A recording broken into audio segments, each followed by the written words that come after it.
Thank you for joining us today for our webinar, How to Build a Risk-Ready Healthcare Organization. A few housekeeping items. Our webinar today will run about 30 minutes and we'll set aside 15 minutes of Q&A. So as I mentioned, all participants will be muted during the webinar. So if you have a question, feel free to use the chat feature and we can respond to any issues or questions that you may be having. Lumina Health Partners is your partner on the journey to value. We work with industry leaders hand in hand to guide clients through health changes in healthcare with our lead to support model. And these are some of our advisory services. You may be familiar with them: value-based strategy, digital innovation and analytics, clinical transformation, and leadership and governance. Today's presenter is Dan Marino. He's our managing partner for Lumina Health Partners, and he specializes in shaping strategic initiatives for healthcare organizations and senior healthcare leaders in the areas of population health management, clinical integration, physician alignment, and health information technology. I'll turn it over to Dan. Thank you, Lisa. Good morning and good afternoon, everybody. Very happy you're here joining us on this our first webinar talking about risk and really helping organizations prepare for risk. Part of what we'll go over today is just a brief overview of the industry and what we're all going through as we begin to transition from fee-for-service to fee-for-value and really our risk-based contracts. Many organizations are struggling with when and how to prepare for risk. When is the right time? Where do they put their resources? How do we establish the right contract? So we're going to spend some time talking about that today and hopefully be able to provide some insights that would be important in building a strong contract, optimizing that contract, and then building the capabilities that would really drive a lot of the success. So let's start with a little bit of the background. As we all know, healthcare is going through a transition. We're moving from fee-for-service to fee-for-value. There's a lot of pressure on organizations that to really drive down a lot of the costs, to really begin to get to the point where we're creating a lot of efficiencies, taking out a lot of the redundancies in the way that we drive care. We're also seeing a lot of reductions in some of our reimbursement, but at the same time, we're being forced as providers to shift to more fee-for-value type of contracts. And that does create a little bit of a challenge for us, especially as hospitals and health systems still have pretty rich fee-for-service contracts. Moving to fee-for-value does create a little bit of a challenge as to how quickly you want to go. What we're starting to see today is that the fee-for-service reimbursement is definitely changing. We don't believe at all fee-for-service will go away. However, the fee-for-service reimbursement, particularly to PCP providers, have either remained flat or in some cases they've started to see maybe a 2 to 3% increase. Specialists, on the other hand, are definitely seeing a lot of decreases, anywhere from around 5 to 10%. There's a lot of pressures on the hospitals to accept reimbursement really at the Medicare rates. There are a lot of initiatives going on across the country where they're starting to take costs out of the system, re-engineer the way that they're delivering care on the acute side to bring their cost structures down to really the Medicare rates. A pretty big challenge when you think about it, especially as organizations do have quite a bit of infrastructure and costs associated within the organization. Payers are also looking at how they can manage utilization differently. They've been doing that for years, particularly as they start to think about where patients go, costs related to different providers, and that's continuing to occur, especially as they move into these risk-based contracts. Without incorporating a lot of the quality outcomes, payers are really focusing on how they manage utilization, which really could put the providers at a pretty big disadvantage. So what we're hearing across the country is leaders are really asking the question around, well, how do we know when we're ready to assume risk? And what level of the contracts, how do we build a contract that sort of protects us?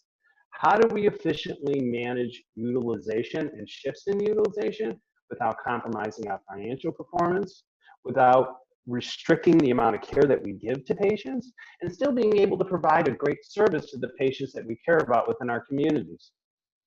One of the most effective speed to market care management programs that will give us the best opportunity for success. As we talk a little bit today, I will continue to say that negotiating a good contract is really only the first step. An important component of a good risk-based contract, or any managed care contract for that matter, is how you execute that contract, and care management is really an important key to that.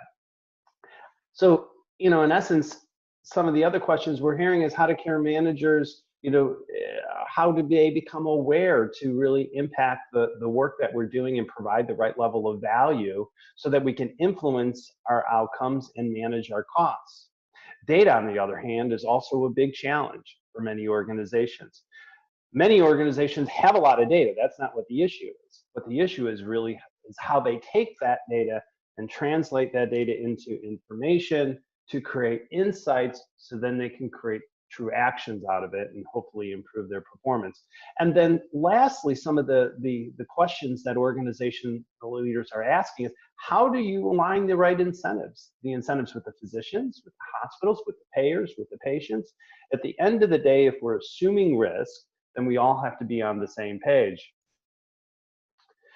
The approach that we see successful, high-performing organizations taking as they assume risk is really one around a holistic approach that includes the strategy of how you want to move into risk, thinking about how you want to engage with your payers differently in conversations and exchanging of information, on collaborating on taking care of patients, really changing that relationship within a fee-for-value environment differently than how you've done it in fee-for-service.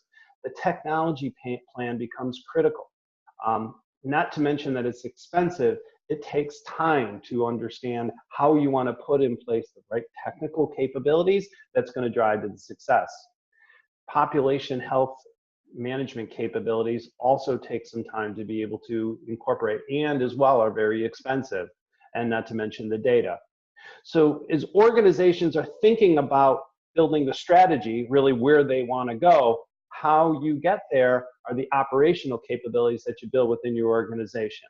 And those are really the analytics, care management, care model redesign, helping your providers work differently in a fee-for-value, risk-based model, differently than they would in a fee-for-service model, and providing them the right level of resourcing and support so they can be successful in these types of contracts. And then, of course, we can't lose sight of the financial piece of this. Our resources are, they're not open-ended. We have limited resources, and what we see from organizations is the successful ones are very particular as to where they invest their dollars in investments in care management, in population health capabilities to lead the right level of return. When you think about moving into risk, it is a journey that you build around these fee-for-value models. And it really does start with incorporating some type of a performance-based outcome, so you're being incentivized to be able to put in place capabilities to track your clinical outcomes, working with your providers on different care management or care battles and so forth.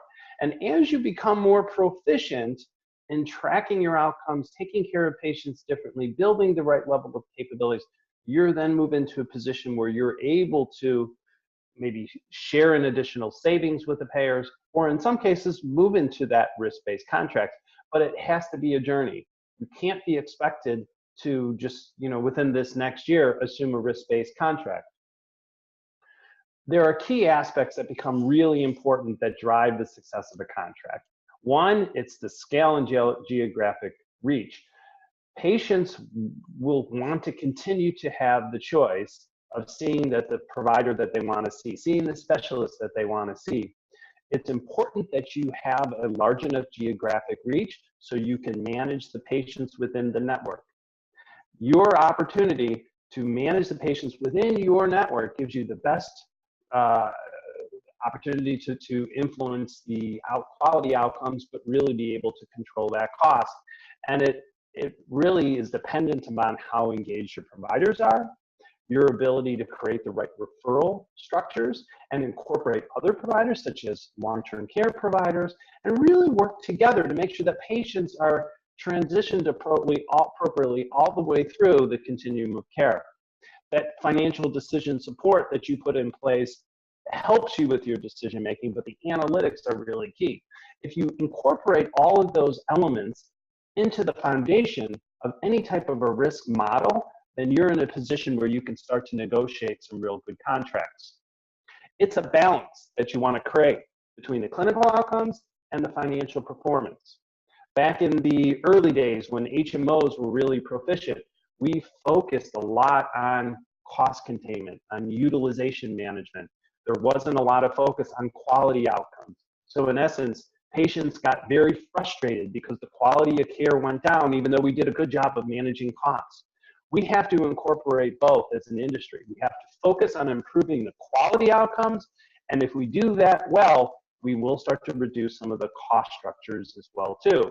So some of the things to begin to consider as you're focusing on some of your contracts is how quickly you want to move into risk, and we'll talk about that in a second. You have the ability to be able to set the speed of that journey as you move into risk, but you also want to make sure that as you're starting to assume risk, you're going to assume responsibility for the risk component of care that you're providing around what you can control, not necessarily those that are out of your control. So a common term for that is performance risk. You want to assume and can assume responsibility for the performance risk of your patient population, but not necessarily the insurance risk. Those are things that you may want to carve out. And then to begin to think about the analytics, and we'll talk about that more at the end of our discussion today, but analytics become really critical as you're starting to think about the next steps and what's going to drive some of the success. So let's talk about some of the contract components. You have to remember, the contract that you're building needs to be a mutually advantageous relationship foundation with your payers. So you should start to incorporate some elements in your contracts that protects you, right? As well as protects the payer. But at the end of the day, you're the one that's going to have to write the check if you don't do a good job and you don't perform up to the standards of the contract. So the first element you want to make sure you have in the contract is transparency. Transparency around data sharing and being able to exchange your claims data on a regular basis, really on a monthly basis, and making sure that that claims data is as timely as it could be. We know that claims data is, best case scenario, is 30 to 45 days old. But if you can get that information and exchange it, becomes really important. Also, transparency and being able to share in your care resources. And what I mean by that is, on the provider side, you have care management. On the payer side, you have a different level of care coordination that occurs roughly around utilization management. So to bring those two together really allows for some nice transparency and really allows you an opportunity to kind of work together on behalf of the population. Timing of transfer of risk also becomes important. In a lot of the contracts that we're seeing across the country right now, commercial ACOs in particular are offering 3-year contracts. And the payers are really wanting you to get into risk either the first year or the second year. Oftentimes we work with the payers to say, you know, we're not going to be ready. We need to build our capabilities here. We need to learn a little bit about the population. We're still, you know, kind of growing and developing. So oftentimes the way that we do it is we'll say, hey, the first year we had to have into a shared savings contract. Upside only, we're not going to take on risk. Second year, maybe we take on partial risk. And a way to be able to do that is, let's say that we get some funding for quality, which I'll talk about in a second, but we get that funding in a way of a care management fee. And if we don't perform up to the standard, then maybe we have to reimburse that care management fee. It only allows you a small portion of a give back to the payer if you don't perform. And then in year 3, you know, then you can move into a larger downside. So that timing of the risk transfer becomes important. A couple of other quick elements. Attribution methodology is critical. It's not only patient attribution, but provider attribution. You know, if they go out and sell new products and new patients come in, how is that figured in? As well as if you add new providers, when do they assume that population? Quality funding is one that I mentioned too. That really comes to how the quality reimbursement is going to occur, how you get incentivized for showing and improving your quality. Also, care management is included in there. And a lot of times what we're seeing for the payers is they are being much more willing to give some level of a per member per month care management fee for some of that support. Stop loss is another one too, and I won't get into that too much, but it provides a threshold as to what you would be responsible for versus not responsible for. And then the market trends also become critical as you start to price on a PMPM level. What are you being compared to? Are you being compared to yourself, the market, the region, hopefully not nationally, but that does become important. And then last one is reconciliation.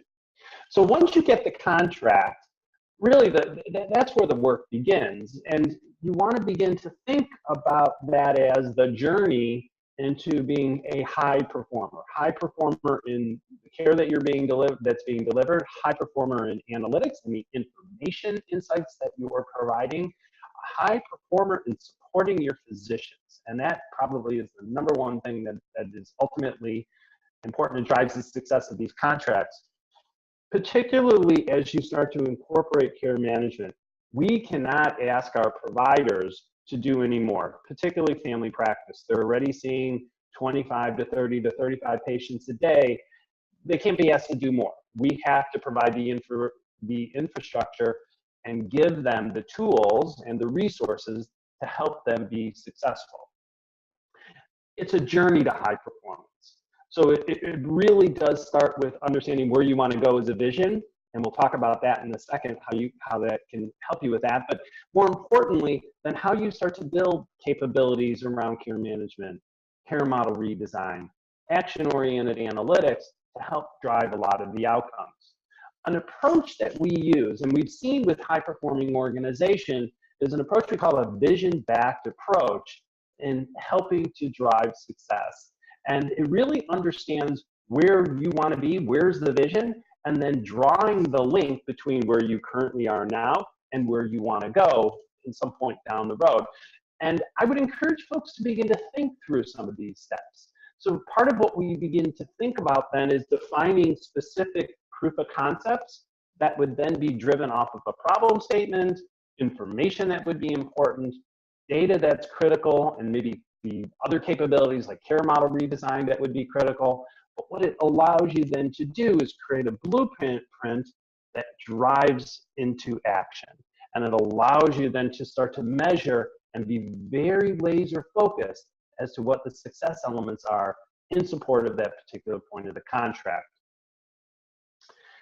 Where our organizations, high-performing organizations start, as you're thinking about a risk-based contract, is not necessarily around the high-risk population.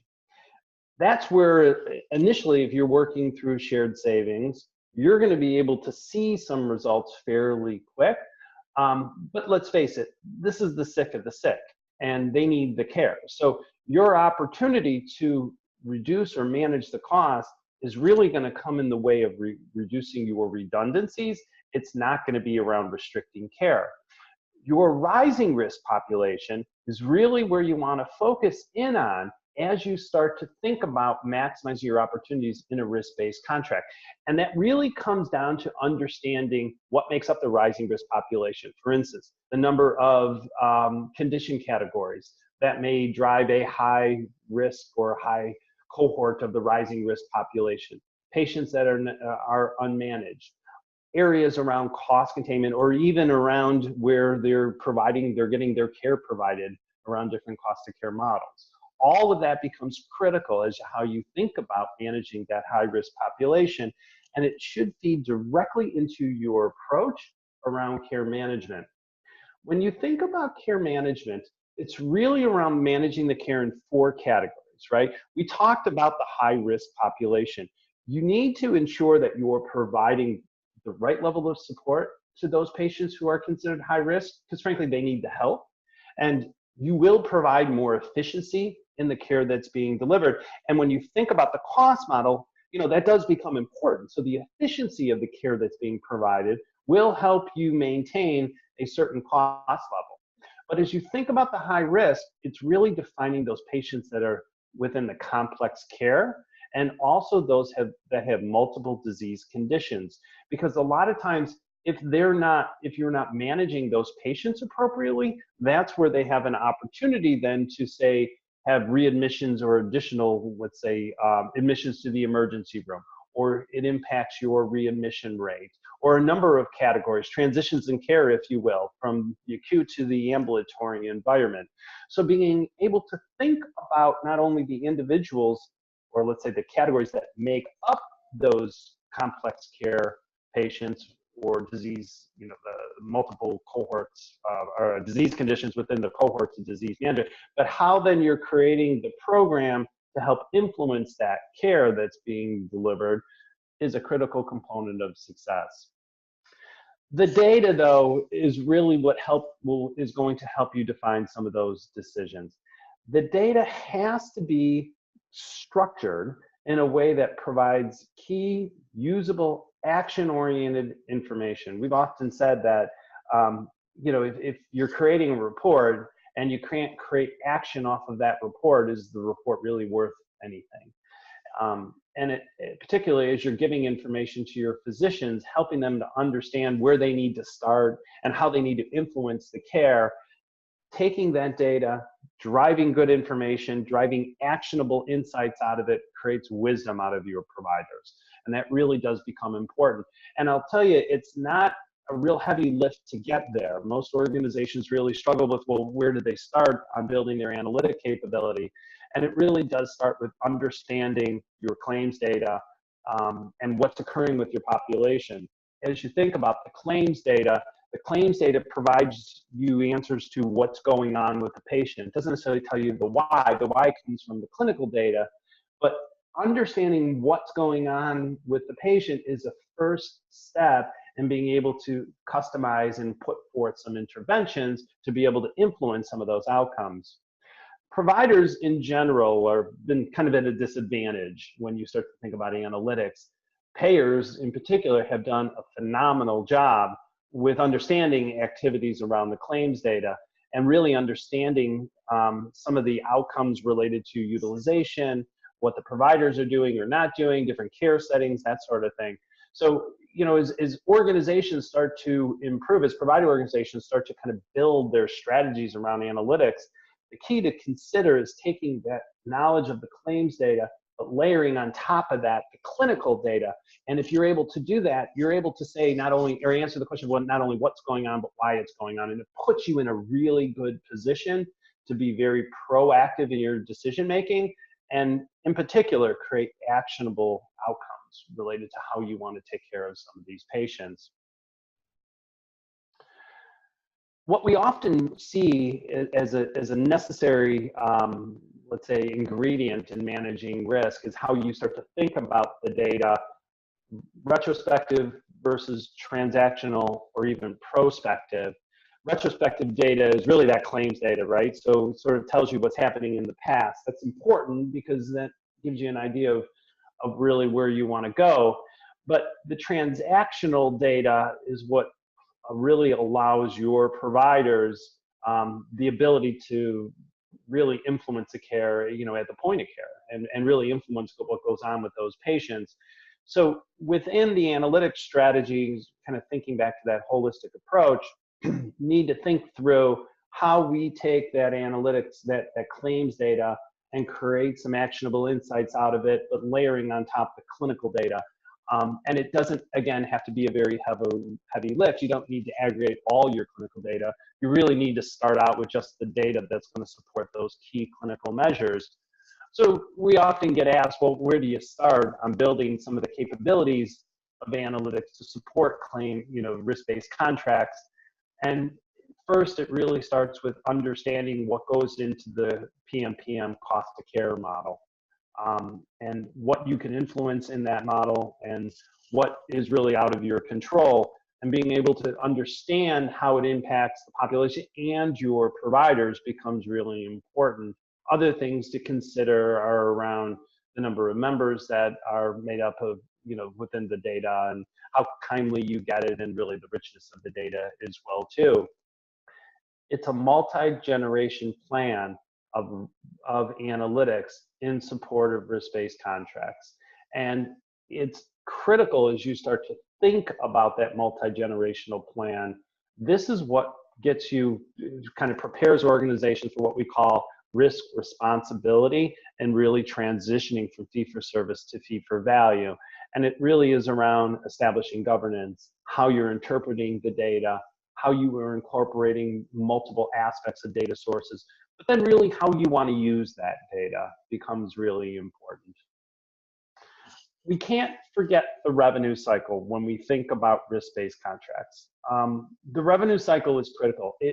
Quality and influencing and helping the providers become successful is, probably the #1 piece that will drive success of risk-based contract, but your revenue cycle outcomes are also critical. So if you look at what the responsibilities are of the provider, it's the basic things like scheduling and coding and proper billing and payment, collections and all of that. And on the payer side, it's incorporating eligibility and rejection management, utilization management. But when you start to think about a value-based contractual arrangement, things like how you code in your HCCs become critical. How you document so you can understand risk stratification and the risk categories, if you will, of your population become really critical.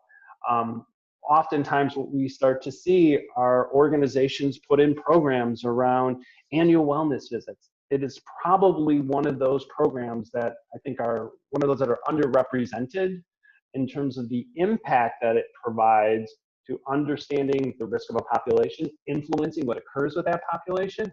You do receive a revenue opportunity around it, but that's not why you do it.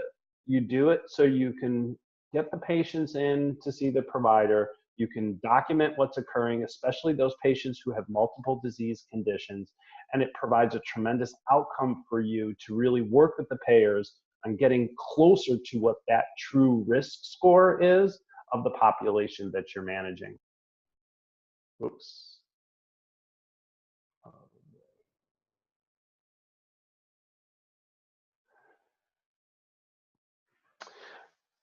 Oftentimes what organizations get concerned about is where do they put their investment dollars?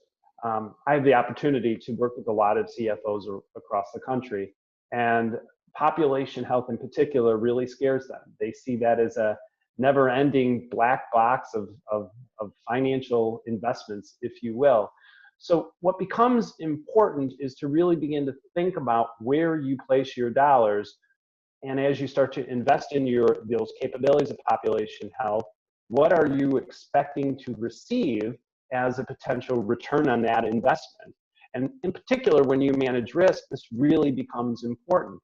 I'll share a quick story with you. One of our clients a few years back had the vision of really moving into a very strong value-based care organization and invested tremendous amount of dollars in a lot of their population health capabilities. They went and invested heavily on inpatient care management to manage some of the high-risk COPD patients, coronary artery disease patients. They also really focused on transitioning patients to the ambulatory setting and did a great job of managing their transitions of care, readmission rates, and so forth. But they also had the worst financial year that they've had in their history. So really the message from that is that you have to think about where you put your dollars, and let's face it, we still are receiving some pretty good fee-for-service reimbursement, so it has to be a balance. You can't move too fast. If you do, it's going to adversely affect your financial outcomes. You can't move too slow. If you do, you won't be successful in these future contracts. So what organizations are starting to create are what they call these value models. And there's really three aspects of a value model. One is sort of the ROI calculator. So if you start to invest in care management, let's say around high-risk COPD, and you have not only the technology, but care managers that are managing the care, and you're starting to transition from these patients from acute to the ambulatory, based on what you're investing, what is the potential financial outcome? And so we're starting to think about ROI categories or calculators in a fee-for-value model or economics structure, very different than in a fee-for-service type of a model. And what we're seeing is it's lending a lot more insights to CFOs in particular, because they're now starting to think about where to put their money and where to really invest without intuitively thinking through, well, this is a good idea and we know this is the right thing to do. The other thing that becomes important is the utilization analyzer. We realize as you invest in aspects of care management, you're going to start to shift patients out of the acute setting and into the ambulatory. And that's okay, that's the right thing to do. But you also want to do it in a way that you are smart about it and you can understand, is there a way to backfill some of those areas? And if you can't backfill, what's the financial impact to it? And that's really what the utilization analyzer does. And then lastly is the predictive model, right? And it's not necessarily predicting patients, but it's predicting outcomes of programs of, let's say, high-risk COPD or coronary artery disease or sepsis programs or whatever the case may be. So when you're building a value model, there's a couple of things to consider for those that are interested in this. It does help you begin to think through where you want to put some of your resources, but what are the potential outcomes? And especially if you do your analytics and you understand that here are the cohorts of our high-risk population, and if we do a good job managing these populations, we're going to be able to drive down our cost component in, let's say, by 5%. And if we do that, how much do we need to invest in order to achieve those outcomes? So being able to understand the importance between the relationship of practice patterns, outcomes, and costs become critical. Understanding what are the levers around expenses and revenues also become critical. So as you start to think about, expanding in particular areas around care management, it's like a balloon. You may squeeze on one end and the other end will get larger. If that other end gets larger and it's the ambulatory care side, how can you backfill with some of the other acute services or reduce costs to make sure that it's not negatively impacting the financial performance? At the end of the day, though, it's really about thinking how we want to manage patients, utilization, the care models differently in a fee-for-value type of an environment versus fee-for-service. And when you think about going back to that components of the contract, how you start to think about managing those patients, the risk or the condition category of those patients are critical to your success. All of those things are intertwined. So part of what we start to think about are what are the programs that we need to put in place that will emphasize good utilization versus those that are potentially bad utilization. That really can negatively impact our success under a risk-based contract. So in summary, healthcare is going through some changes, and organizations that start to think about it now, ready to how they want to move into risk and becoming a risk responsible organization are the ones that are going to be best prepared for these contracts. And as we're going through these changes in healthcare, and particularly as you start to engage in these conversations with the payers, it's not all about reducing the cost. You have to be able to ensure that you're tracking your quality outcomes, you're improving your quality outcomes, and you're actually delivering high quality care to your patients while you're managing your cost structures. And you can begin to do that together as long as you think about that as a holistic approach. Analytics is really key. I can't emphasize that enough, especially as you help your physicians understand where to start in managing, say, the high risk or the rising risk patients, and also in providing the right tools to them. It will get them more comfortable with understanding what their exposure is in a risk environment. But as I mentioned, really understanding where to start. And I think if you can lay out that blueprint built around the analytics, that will go a long way towards really helping your providers, having them feel more comfortable and aligning your incentives. There's a lot of new models that are out there. And I encourage folks that are thinking about moving into fee-for-value, these risk-based contracts, the economics are different. The economics in terms of how you think about returns on your investment in a value model are different than in a fee-for-service model.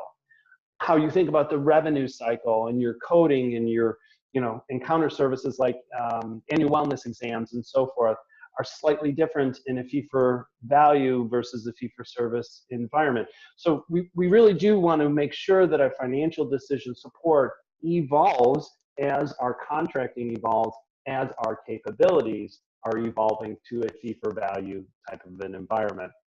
And let's not forget the culture change that is really critically important to the success, particularly for physicians. You know, this is a scary time for them. They've been living in a fee-for-service world for a number of years. To transition to fee-for-value, you know, it's new, and they get it intuitively. They get it, and in most cases, you know, they get it because that's what they went to medical school for. But they're not really sure how their practice needs to evolve. And even for healthcare organizations who have a large employed population, have a large employed medical group associated with it, the employment or the income stream, the contracting approach, and, you know, as you're thinking about reimbursing your physicians and creating the right incentives, those employed compensation models have to evolve with your contracts as well. And then lastly, all the objectives have to be aligned. You want to make sure that the objectives of your payers, of your physicians, of your patients, everybody is aligned. And if you create that alignment and incorporate that with the culture change that has to occur in order to achieve that success, a risk-based contract could work out really well for many organizations. So with that, I think I'm going to turn it back over to Lisa. And Lisa, I'm not sure if there's any questions, but I'd be happy to take a few from the audience if there are. Yeah, thanks, Dan, for that great presentation. If you have questions, please submit them using the Q&A function, and we'll get started with those. So feel free to submit those as you think of them. To start out, Dan, how big does the provider network need to be to start assuming risk in a value-based contract? Yeah, that's a good question, and one that's often asked as you start to think about that. You know, I guess there's a couple of answers to that. One, you want to make sure that your network is large enough to really encompass, you know, the pretty good geographic reach of the patients that you're contracting around.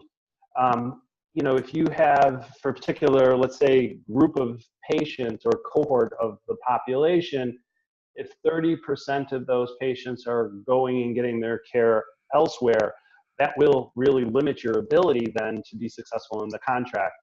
So in my mind, it's less around the size of the network, although size is important, but it's really more around how you manage the patients within the network. If you can take those 30% of patients that may be getting care elsewhere and either drive them back into your network if that's possible, or let's say you contract with whatever that referring network is as a tier 2 provider, then again, you're able to expand what we call the organized system of care that would really help to, you know, kind of support your success under the contract. Great. And how much do organizations typically place in reserve to cover downside risk? Yeah, that's a good question, and one that I think creates a lot of consternation for providers and CFOs and so forth. You know, there's a lot of analytics that go into this, a lot of statistics that go into this that, you know, basically helps to identify what the risk exposure is. You know, you do want to make sure that you are covered, but again, it could be a gradual coverage. So one of the contracts that we've worked with was a 3-year contract. In the first year, there was no downside risk. I didn't have to put anything in reserves. The second year, the contract basically had a reimbursement or let's say if the organization didn't achieve their goals around quality, they had to pay back the care management fee, and I think it was like a $2 PMPM, ended up being about $1 million. So they only had to put $1 million in reserve. But by year 3, their potential downside risk exposure was about $4 million or $5 million, so they had to put that into reserve. So, you know, again, there was a plan that was in place that allowed it to expand. Plus, there were opportunities built into the contract. So, if this organization did a great job in the first year, which was an upside-only shared savings, they were able to take those dollars and fund some of the partial reserve. So, there's a lot of ways that you can begin to think through that without actually having, you know, one organization, you know, fund the reserves or, you know, even getting a bank loan for that matter. Is a medical practice liable for the losses in a downside risk agreement? Good question. It really depends upon how you structure your provider participation agreements and what is the, I guess, the relationship with the providers to whatever that contracting entity is. At the end of the day, you want the medical group to have skin in the game, right? You want them to be able to pay a little bit back if they don't perform, because if they perform really well, they're going to get some upside. So, one of the things that I had mentioned was aligned incentives are critically important as you start to build a risk-responsible organization, and particularly a risk-based contract. So you want to have some, you want the medical group to have some liability. Now, the extent of that liability can be somewhat flexible, but you do want to make sure that that's incorporated into the overall structure. Great. And can the analytics be performed internally by a provider, or do they need to be outsourced to a vendor? Yeah, that's a good question. I think certainly some of the claims-based analytics can be done internally. Depending upon, let's say, what the EMR is, or if you've got folks that are proficient in, let's say, SQL, you could easily build SQL databases and layer on top of that a visualization tool like Tableau. You can do a lot of the claims analysis yourself.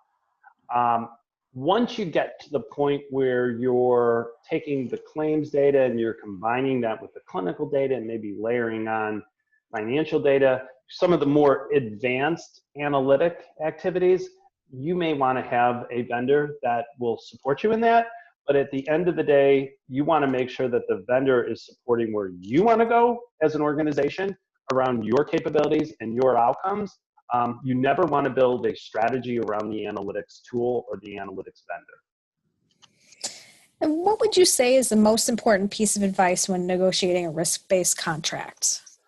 I would go back to those contract elements that I included in our discussion today. I think, if I had to pick one or two of those, I think the transition to risk is really important. Don't go too fast into risk. If you're not ready, don't do it. You're only setting yourself up for failure. I think the second piece to think through is what's included in the cost of care. Because at the end of the day, you're going to be evaluated, right, on the cost of care as well as your quality outcomes. So think about what's included in your PMPM cost of care, what you include, what you exclude, and then your ability to reconcile that. Payers will agree, and we've started to see this.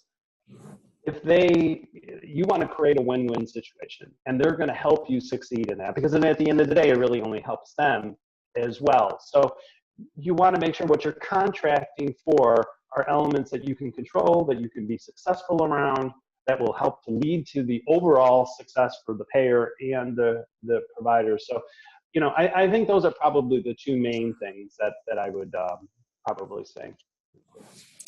Great. And if there are no further questions, we will conclude our Q&A.